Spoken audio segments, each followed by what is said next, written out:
베드로전서 2장 말씀을 가지고 생업의 참된 의미를 아는 사람이 되라, 이런 제목으로 말씀 전하겠습니다. 한번 따라합시다. 생업의 참된 의미를 아는 사람이 되라. 우리가요 많은 시간을 일터에서 보냅니다. 그런데 그 일을 하는 것을 이렇게 좋아하고 또 즐거워하는 사람들은 그렇게 많지 않은 것 같아요.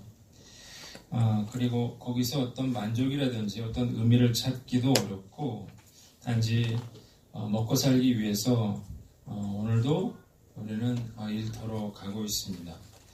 사람들이 자기 어떤 직업에 대해서 이제 만족하지 못하는 여러 가지 이유가 있는데요. 첫째는 어쨌든 내가 이 일을 하게 됐는데 이게 내가 좋아서 하는 일이 아니라는 거예요. 내 적성에 맞는 걸 찾아서 한 게 아니라 내가 직장을 구하다 보니까 어떻게 이 일을 하게 됐고, 그리고 그 일을 계속하게 됐기 때문에 이 일이 재미있거나 이 적성에 맞거나 그렇지가 않은 것입니다. 두 번째는 이 일이라고 하는 것이, 내 직업이 워낙 이제 일하는 여건 자체가 나쁜 경우가 많아요. 일은 고되고 힘든데 이게 어떤 만족이나 보람, 또 보수는 적고, 그러면서 또 언제 내가 직장을 잃을지 모르는 그런 상황 속에서 일을 하다 보니까 늘 힘들어하는 것입니다. 세 번째는 이게 제일 큰 게 아닌가 싶은데요. 이제 직장에서 만나는 사람들이 싫은 것입니다.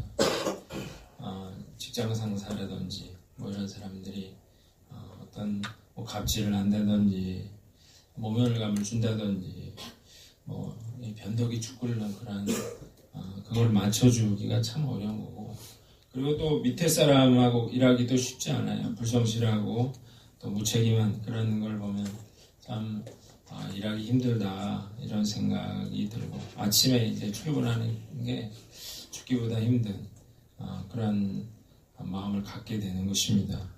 사업하는 분들도 어렵기는 마찬가지죠.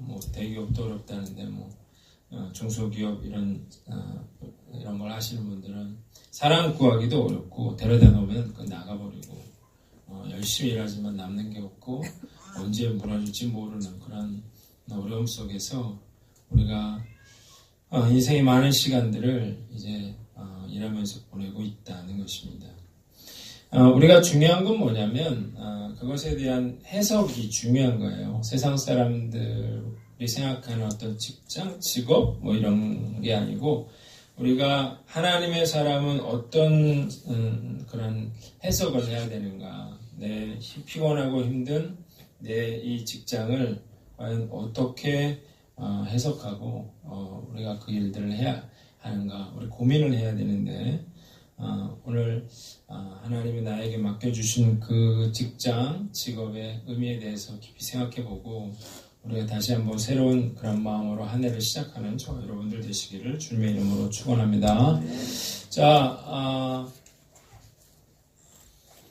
오늘 본문을 통해서 제가 이제 세 가지로 말씀드리려고 그러는데요. 첫 번째는 생업을 주신 하나님께 감사하라는 것입니다. 한번 따라합시다. 생업을 주신 하나님께 감사하라. 생업을 주신 하나님께 감사하라. 우리가 힘들고 고단하고 이거 때려쳐야 되겠다, 이런 생각을 늘 하고 살아가고 있는데, 우리가 이런 생업을 어떤 보람있고 감사한 마음으로 이 일들을 할 수 있기 위해서는 생각을 바꿔야 되는 것입니다. 자, 많은 사람들이 착각하고 있는 게 있는데요. 내가 일하는 걸 당연하게 생각하는 것입니다. 내가 일하고 싶으면 하고 아니면 만다, 이런 생각을 하는 것. 언제든지 내가 일할 수 있다고 생각하는데요. 천만의 말씀입니다. 우리 주변에는 일하고 싶어도 일할 수 없는 사람들이 굉장히 많이 있습니다. 제 목사로서 병원 신방을 갈 때가 많아요. 중환자실 같은 데 가보면요, 사람들이 이렇게 누워있는데 이쪽에는 투석기가 이렇게 달려있고, 또 그 산소호흡 이제 들어가 있고, 이 코로 이제 유동식 같은 게 이제 들어가고 있고, 각종 주사기 이런 맥박이라든지 뭐 이런 것들을 체크하는 기계들 속에 사람들이 있습니다. 제가 참 안타까운 게 뭐냐면, 제가 이제 그런 상황에서 환자들을 볼 때, 그 눈을 이렇게 볼 때마다 참 마음이 아파요. 그 눈이 뭐라고 말하고 있냐면, 나를 빨리 여기서 내보내달라고 말하고 있습니다. 어떤 손 하나 들기 어려워. 이런 상황에서 의식은, 똑바로 살아있는데요. 옆에 있는 사람이 들어왔다가 죽어나가는 걸 계속 본다고 생각을 해보세요. 얼마나 힘들고 얼마나 어려울까. 이런 분들뿐만 아니라 병원에 오래 있는 분들의 소망이 뭘까? 여러분들이 한번 생각해 보세요. 그분들의 소망은 나가서 내가 일할 수 있으면 소원이 없겠다고 생각하는 것입니다. 뭔가 일을 하고 싶다는 그런 마음이 있어. 어떤 일이든 상관없이 내가 참 일을 할 수만 있다면 정말 좋겠다고 생각하는 것입니다. 그런데 대부분의 사람들은 내가 움직이고 또 걸어다니고 일하는 걸 너무 당연하게 여기고, 그리고 그것에 대한 감사함을 몰라요.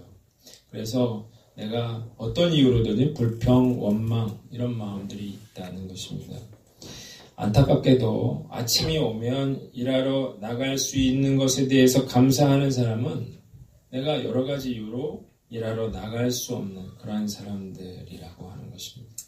손가락을 하나라도 잃어버린 사람이 그 손가락의 중요성을 아는 거고요. 한쪽 다리를 잃어버린 사람이 그 두 다리의 그 고마움을 감사할 수 있는 사람입니다. 마찬가지로 일할 수 있다는 것에 대해서 감사할 수 있는 사람은 어떤 이유로든 일할 수 없는 형편과 상황에 처한 사람들이다라고 하는 것입니다. 우리가 일을 하면서 그 적성이 안 맞을 수 있고요. 그리고 일이 고될 수 있고요. 인간관계에서 어려움이 있을 수 있습니다. 그러나 우리가 알아야 될 건 어려움이 있지만 그 어려움은 뭐예요? 우리가 일을 하기 때문에 겪어야 하는 그런 어려움이죠. 만약에 우리가 일을 할 수 없다면 우리가 이런 생각하는 것 자체가, 불평 자체가 사치일 수 있는 것입니다. 여러분, 우리가 알아야 될 게 뭐냐면 행복이라고 하는 것, 이런 만족이라고 하는 것이 거창한 데 있는 것이 아니라는 거예요. 전도서 2장 24절에 보면 사람이 먹고 마시며 수고하는 것보다 그의 마음을 더 기쁘게 하는 것은 없나니 그랬어요. 하나님께서 우리에게 먹고 마시고 일하는 것, 이것보다 그의 마음을 더 기쁘게 하는 일이 없다고 이야기했습니다. 행복이나 만족은 어떤 큰 그런 일을 하거나 아니면 많은 것을 소유하는 데 있지 않습니다. 우리가 먹고 마시며 일하는 것, 그것이 무슨 일이든 상관없이 그것을 통해서 우리가 만족과 행복을 누리도록 허락해 주셨다는 거예요. 그러니까 내가 일할 수 있는 것, 먹고 마시고 일할 수 있다면 그것에 대해서 우리가 마땅히 감사할 줄 알아야겠다는 것입니다. 한번 따라해 봅시다. 일할 수 있는 것에 감사하라. 자, 어떤 일이냐가 중요하지 않습니다. 여러분, 하나님이 허락하신 만큼의 시간, 이것만 있는 거예요. 우리가 일하고 싶어도 움직이고 싶어도 움직일 수 없는 때가 반드시 올 것입니다. 우리가 그것을 다른 사람을 보고 깨달아 알아야 하는 것입니다. 이 사실을 안다면 우리가 어떤 직업을 가졌다 하더라도 감사할 수 있는 거죠. 자, 윌리엄 바클레이라고 하는 분이 일할 수 있는 것을 감사하는 기도, 이런 기도를 했는데 우리 같이 한번 읽어보도록 하겠습니다. 시작. 하나님 아버지, 오늘 아침도 잠자리에서 일어나 직장에 나가 일할 수 있게 하시니 감사합니다. 스스로 움직이고 걸어다닐 수 있게 하시며 보고 들을 수 있게 하시고 생각할 수 있는 마음과 일할 수 있는 손을 주신 것을 감사드립니다. 내가 누리고 있는 건강을 생각할 때마다 보지 못하고 듣지 못하며 다리를 절고 혼자서는 전혀 움직일 수 없으며 항상 침대에 누워 있어야만 하는 자들, 그 밖에 기억상실증에 걸려있는 자들과 혼수 상태 가운데 아무것도 의식할 수 없는 자들이 머리에 떠오릅니다. 넘기세요. 자, 또 취직하기를 그렇게도 원하지만 실직 상태에서 자기의 능력과 재주와 기술을 썩히며 안타까워하고 있는 자들이 생각납니다. 오 하나님, 나로 하여금 당신에게 주시는 모든 은혜와 복에 대해 감사를 표하며 사는 하루가 되게 도와주시옵소서. 우리를 구원해 주신 주 예수 그리스도의 이름으로 기도드립니다. 우리에게 일할 수 있는 생업을 주시고 우리가 걸어다니고 움직이고 말할 수 있도록 아직 우리에게 기회를 주시는 하나님께 감사하시기를 바랍니다. 그리고 이런 감사의 기도를 올리세요. 그러면 비록 내가 힘들고 어려운 그런 상황 가운데 있더라도 우리 마음 가운데 기쁨과 감사와 은혜가 회복될 줄 믿습니다. 우리가 이 결단으로 우리가 우리 생업을 감당해 나아가는 저와 여러분들 되시기를 주님의 이름으로 축원합니다. 두 번째는요, 생업을 소명으로 삼아라는 것입니다. 한번 따라합시다. 생업을 소명으로 삼아라. 우리가 직장이나 사업을 먹고 살기 위한 그러한 방편, 도구로만 생각하는데요. 아까 우리가 영상을 본 것처럼 우리에게 하나님이 맡겨주신 그런 직장은 단지 먹고 살기 위해서 하는 일이 아니라 우리가 하나님이 나에게 맡겨주신 그런 소명이라는 소명의식을 가지라는 것입니다. 자, 중요한 건 뭐냐면 내 직장이 좋냐 안 좋냐 이걸 떠나서 내가 하나님이 나에게 주신 직업을 소명으로 생각하느냐 그렇지 못하느냐에 달려 있다는 거예요. 아까 보니까 벽돌을 똑같이 쌓고 있지만 돈벌이를 위해서 하는 사람이 있고 그것이 하나님의 성전으로 지어준 하나님의 쓰임받는다고 하는 그런 마음으로 그 벽돌을 쌓고 있는 사람이 있는데 이것은 전혀 다른 것이죠. 암소 젖을 짜면서 그것을 뭐라고 했어요? 하나님을 생각하면서 젖을 짜면 그것이 바로 하나님께 영광 돌리는 일이 된다고 했잖아요. 그러니까 나에게 주신 생업이 하나님이 나에게 맡겨주신 소명이라고 생각하는 것 대단히 중요한 일입니다. 월도라고 하는 말이 있습니다. 혹시 월도가 무슨 뜻인지 아십니까? 월도는 월급 도둑의 준말입니다. 어떤 사람들 말하면 월급 받는 것을 목표로 사는 사람들을 말하는 거예요. 그러니까 많은 사람들이 쉬는 날, 공휴일, 월자 이런 것만 관심을 두고 또 업무 시간에 원래 인터넷이나 게임을 하면서 또 검색을 하면서 시간을 보내고 있습니다. 엑셀 프로그램처럼 생긴 SNS 화면이 있대요. 그래가지고 지나가는 사람이 보기에는 일하는 것 같은데 사실은 거기서 놀고 있는 것이죠. 많은 많은 직장인들이 퇴근 시간만을 기다리고 있습니다. 그리고 어떻게 하면 일을 적게 할까? 어떻게 하면 일을 쉽게 할까? 똑같은 월급 받는데 내가 고생할 이유가 어디 있느냐고 생각하는 것입니다. 문제는 뭐냐면 내가 일할 수 있는 시간이 정해져 있다고 했죠. 그런데 점점 그 시간들이 줄어들고 있다는 것입니다. 내가 하나님이 나에게 주신 귀한 시간을 내가 허비하고 있다는 거예요. 오랜 시간을 우리가 직장에 있는데 어떻게 하면 시간을 빨리 죽일까, 낭비할까 이런 생각으로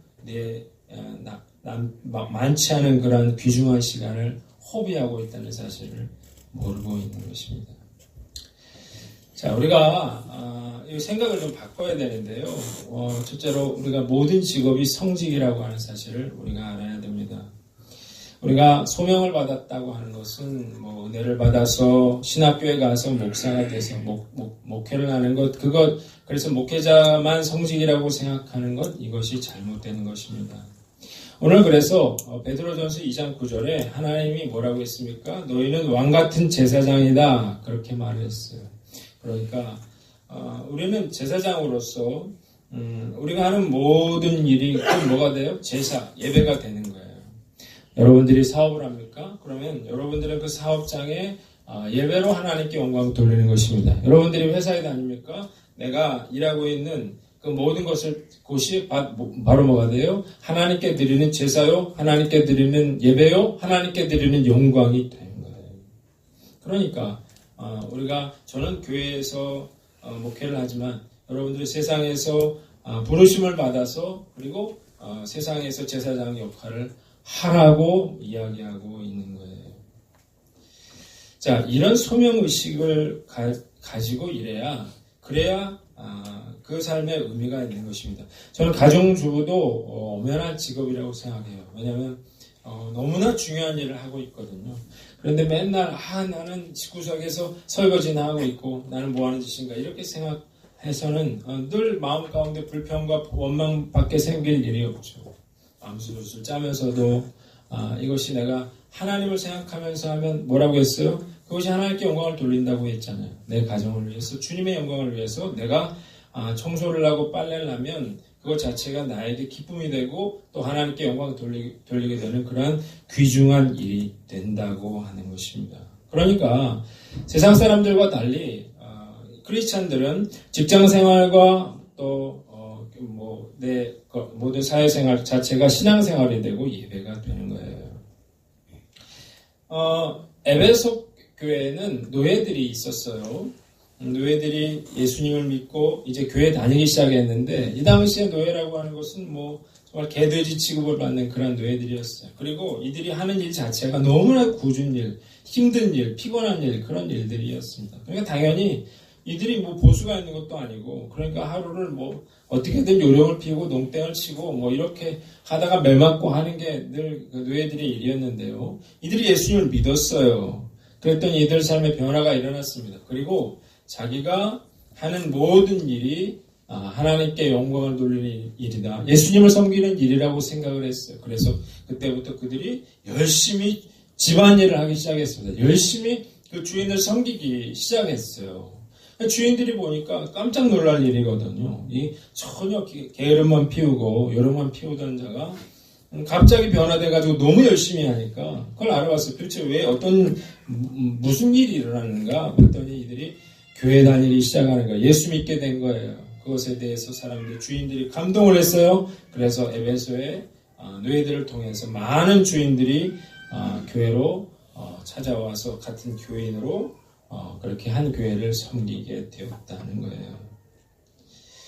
자, 우리가 직장 생활하면서 힘든 이유는 내가 하고 있는 일이 이 일을 통해서 하나님께 영광을 돌린다는 사실을 모르고 있기 때문에 그래요.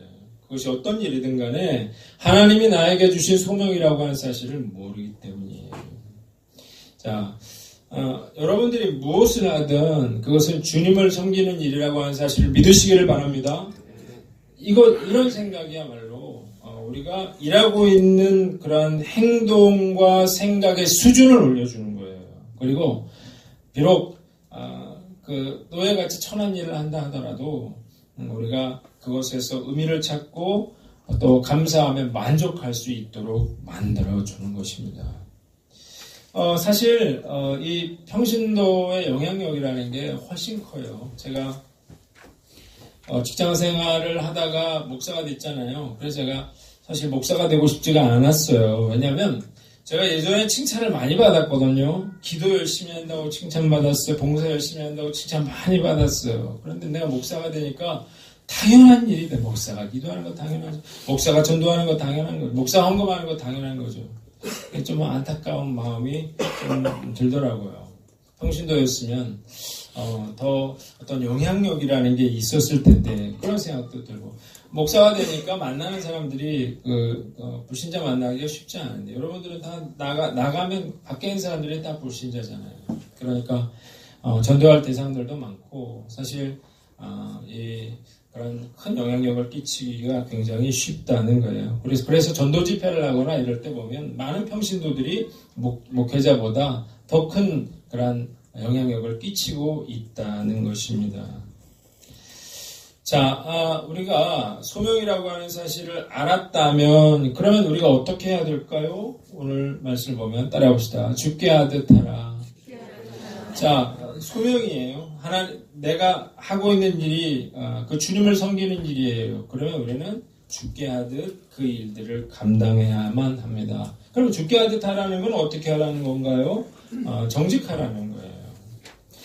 많은 크리스찬들이 세상 사람들과 다르지 않죠. 손해를 보지 않으려고 그러고, 그리고 자꾸만 거짓말을 하고, 그리고 그러다가 나중에 들키게 되는 거죠. 그래서 손가락질을 받고 조롱거리가 되고 있습니다. 자, 우리가 죽게 하듯 하라고 했잖아요. 주님을 섬기듯이 하라고 했는데 내가 어떻게 내가 부정을 저지를 수 있겠습니까?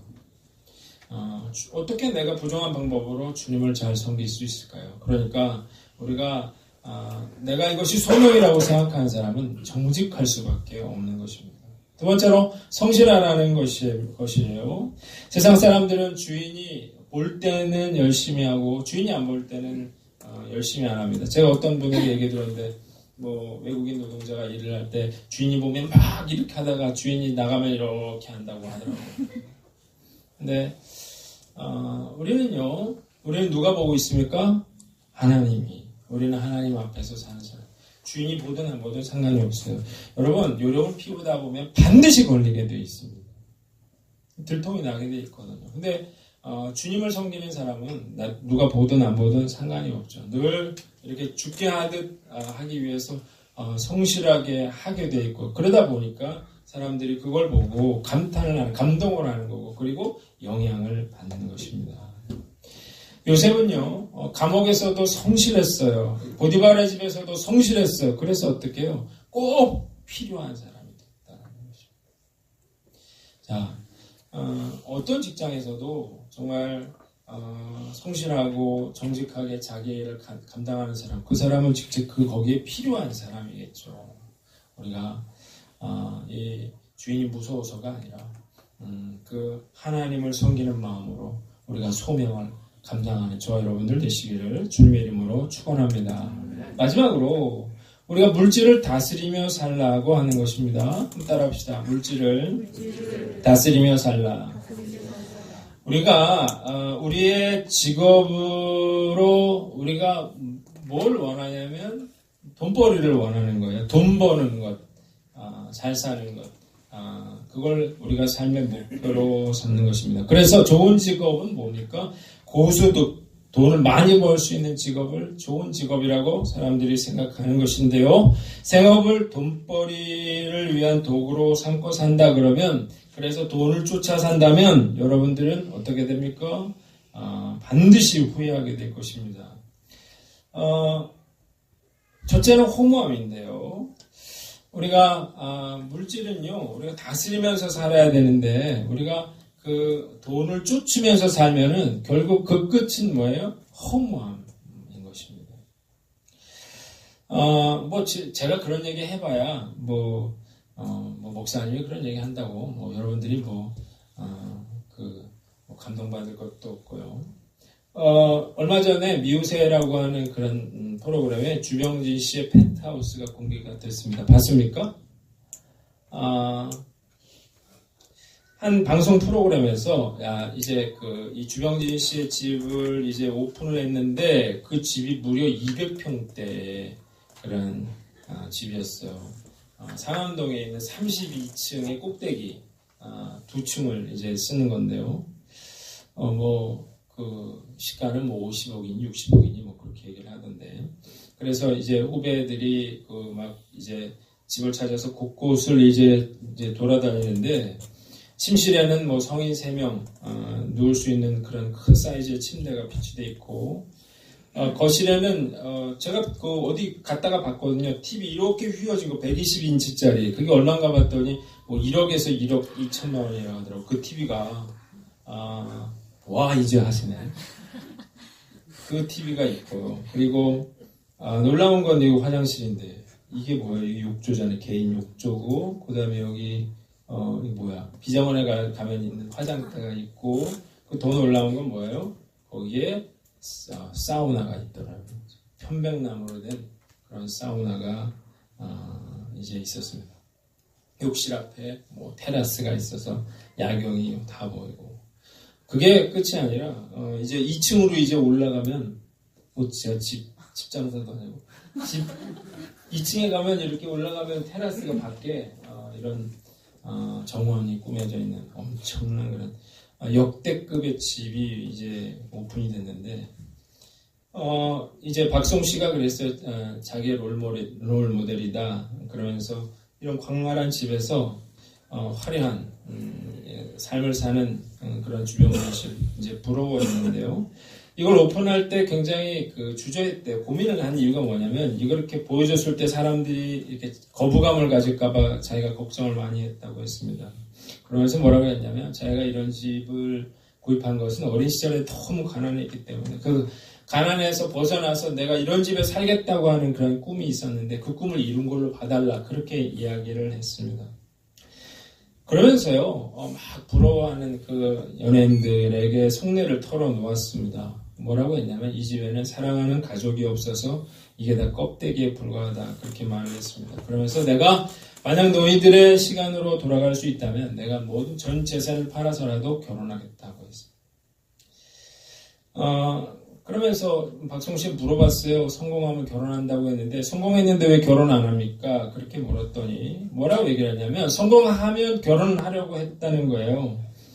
그러면서 자타가 공인을 해야 되는데 문제는 타는 인정을 해주는데 자가 인정을 못하겠다는 것입니다. 그러면서 사람의 욕심이 끝이 없다고 얘기했는데 저는 좀 이상하더라고요. 난 돈 없는데 장가 갔는데 성공해야 장가를 가는 건 아니거든요. 그걸 보고 제가 그러면 장가 가기 어렵겠다 그런 생각을 했어요. 왜냐하면 내가 만족해야 되는 거잖아요. 그런데 이분이 뭐 차가 벤틀리도 있고 뭐 또 뭐도 있고 뭐 어마어마한 그런 집에서 개 3마리인가 데리고 살잖아요. 그런데 과연 뭘 한들 이분이 만족할 수 있을까 하는 거죠. 장담하건대 그 뭘 사도 만족하지 못할 것입니다. 우리가 돈을 쫓아요. 그리고 부러워하면서 쫓는데 그 돈을 얻기 어렵죠. 실패해서 어렵고 그리고 대부분 실패하는데 이렇게 성공한 사람들이 있어요. 그런데 이 사람들이 뭐라고 말하고 있어요? 허무하다고 껍데기라고 이야기하고 있잖아요. 저는 되게 고맙더라고요. 저는 고마워서 이런 이야기 하는 거예요.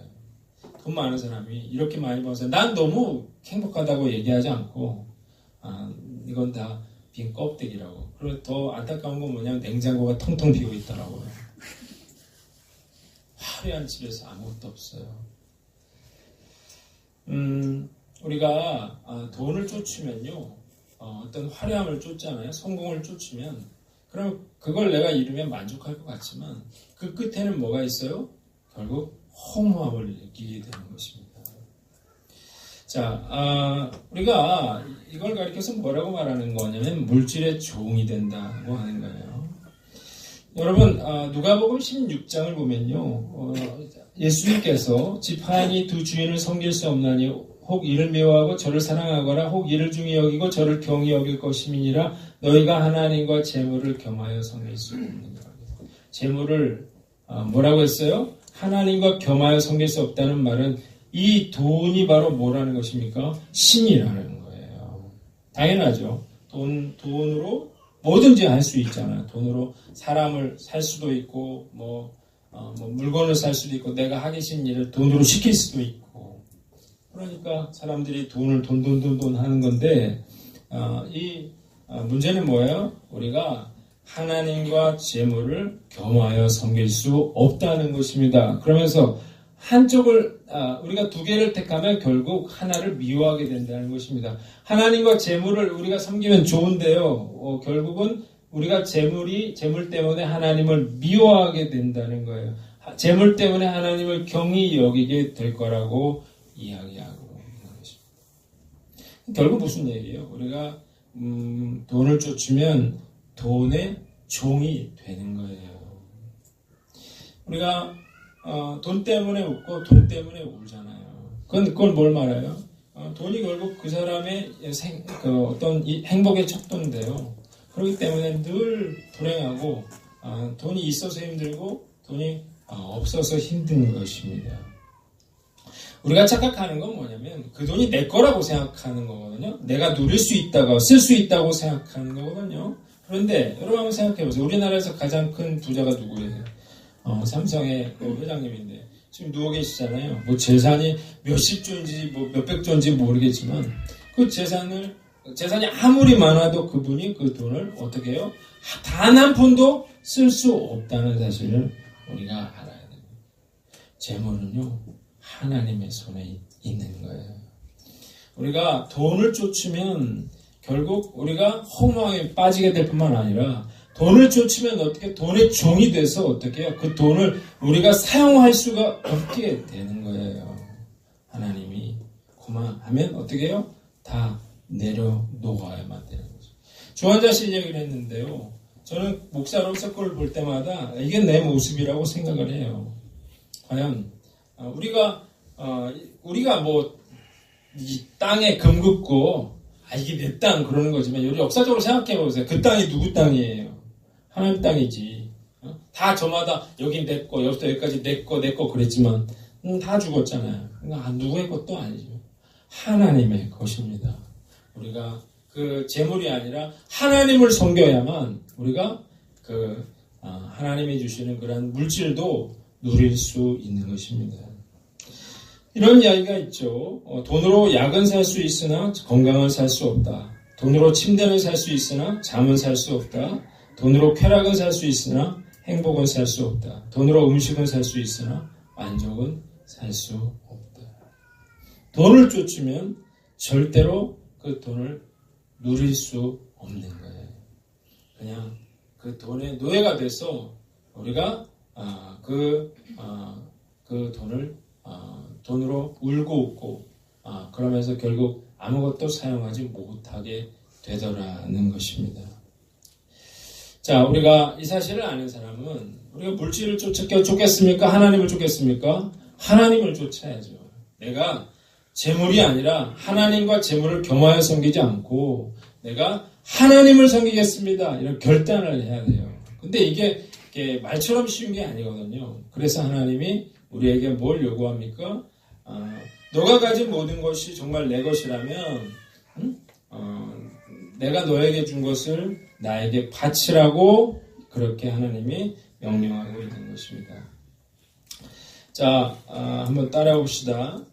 재물에 대한 하나님의 주권을 인정하라. 자, 내가 벌었다고 해서 내 돈이 아니에요. 이것이 하나님의 것임을 어떻게 인정할 수 있는가? 그것은 뭡니까? 우리가 하나님의 말씀에 순종하는 것이죠. 신명기서 14장 22절에 너는 마땅히 매년에 토지소산의 11조를 드리라고 했습니다. 자, 이스라엘 백성들이 광야에 있었잖아요. 아무것도 없는 이스라엘 백성들에게 하나님이 땅을 주겠다고 했어요. 그리고 그 땅에서 소득이 생기면 그것 중에 너희가 9을 갖고 하나를 나에게 바치라고 하나님이 명령하셨어요. 이스라엘 백성들은 즐거이 바쳤죠. 왜? 자기들은 아무것도 없었으니까요. 하나님이 정말 그 땅을 줬거든요. 그래서 그들이 감사하는 마음으로 하나님께 드렸습니다. 그런데요, 시간이 갈수록 뭐라고 생각하는 거예요? 그게 내 거라는 생각을 하는 거예요. 자기들이 광야에 있었다는 생각을 하지 못하는 거예요. 내가 노력해서 내가 거둔 거라고 생각하는 마음을 갖게 되는 것입니다. 그래서 어떻게 해요? 내 10개 중에 내 거 10개 중에 하나를 드리기가 아까운 것이죠. 여러분, 이게 왜 중요하냐면 우리 마음 가운데 돈에 대한 치명한 그런 욕구가 있어요. 돈을 사랑하는 게 아니라 정말 돈을 위해서 정말 사람도 죽일 수 있는 그런 유혹이 있다는 것입니다. 그래서 하나님이 이걸 막기 위해서 하나님의 것을 하나님께 드리라고 그렇게 우리에게 명령하고 있는 것입니다. 우리가 돈을 하나님의 자리에서 내려오게 하려면 우리가 정말 돈처럼 신처럼 사랑하는 그 돈을 하나님께 드릴 수 있어야만 되는 것입니다. 자, 내가 여러분들 결단을 하셔야 돼요. 내가 하나님 섬기면서 살 건지 아니면 내가 돈을 따라 살 건지. 돈을 따라 살면 내 힘으로 살아야 됩니다. 내 힘으로, 내 노력으로 살아야 돼요. 그러니까 늘 힘들죠. 내가 어떻게 내 인생 책임질 수 있겠습니까? 그리고 돈을 쫓다 보면 아까 얘기한 대로 돈의 노예가 되게 돼 있어요. 그리고 어떻게 해요? 결국 그 끝에는 뭐가 있습니까? 만족이 없단 말이에요. 그리고 과연 내가 언제까지 살 수 있을까요? 내가 그 물질을 내가 누릴 수도 없어요.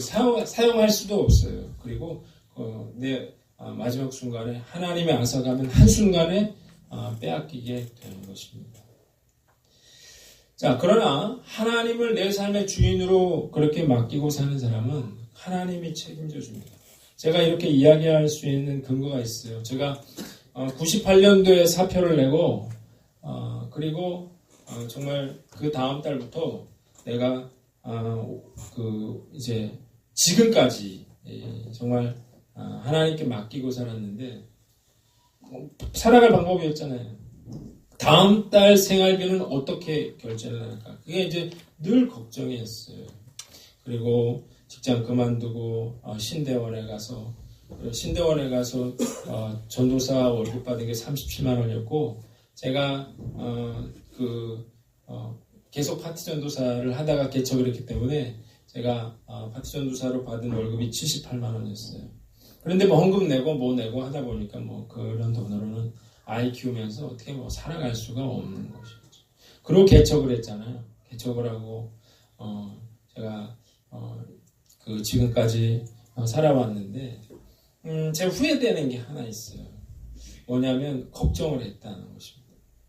늘 걱정했어요. 다음 달에 어떻게 하지? 왜냐하면 안 되니까 결제를 해야 되는데 돈 어디서 나서 이걸 결제를 하지? 어떻게 먹고 살지? 애 낳으면 어떻게 애를 키우고 살지? 그런 걱정을 계속했다. 지금 생각해 보니까 쓸데없는 걱정이었어요. 하나님의 자녀는 하나님이 지키십니다. 아멘? 하나님이 채우시는 거예요. 그래서 돌아보니까 부족함이 없었다고 고백을 하는 것입니다. 한번 받은 복을 세워보아라 그런 찬송이 있잖아요. 정말 하나님이 베풀어 주신 은혜를 생각하면 정말 울지 않고는 그것을 다 말할 수 없는 거예요. 내 힘으로 살았나요? 아니에요. 그냥 하나님이 있으라면 있고 가라면 가고 하나님이 인도하신 대로 그렇게 흘러왔는데 지금까지 살아보니 다 하나님의 은혜였더라고요. 저는 내일을 걱정하지 않습니다. 아멘? 하나님이 살아계신다면서요. 하나님이 책임져 주신다면서요. 이 마음을 잃으면 내 힘으로 내가 움켜줘서 내가 내 인생 살아야 되겠는데 저는 다행히도 빨리 직장을 놨어요. 실직당한 거하고 똑같은 거였거든요. 그 이후로 내가 돈을 믿지 않고 하나님을 믿고 살아서 그래서 정말 하나님의 은혜로 지금까지 살았습니다. 나는 내 생명이 끝나는 날까지 하나님이 나를 돌봐주실 줄 믿습니다. 이렇게 사셔야 돼요. 우리가 작은 돈에 막 이렇게 급급한다는 것 자체가 내가 그 물질을 믿고 산다는 걸 말하는 거거든요.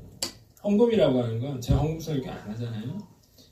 강의 설교를 하고 1년에 1월 달에 선교주일 뭐 이런 몇 주간만 이런 설교를 하는데 억지로 하는 게 아니에요. 제가 뭐 하란다고 하는 건 하나님이 별로 억지로 내는 것을 하나님이 기뻐하시지 않는다고 했어요. 하나님을 즐겨내는 그 마음을 기뻐하신다고 했어요.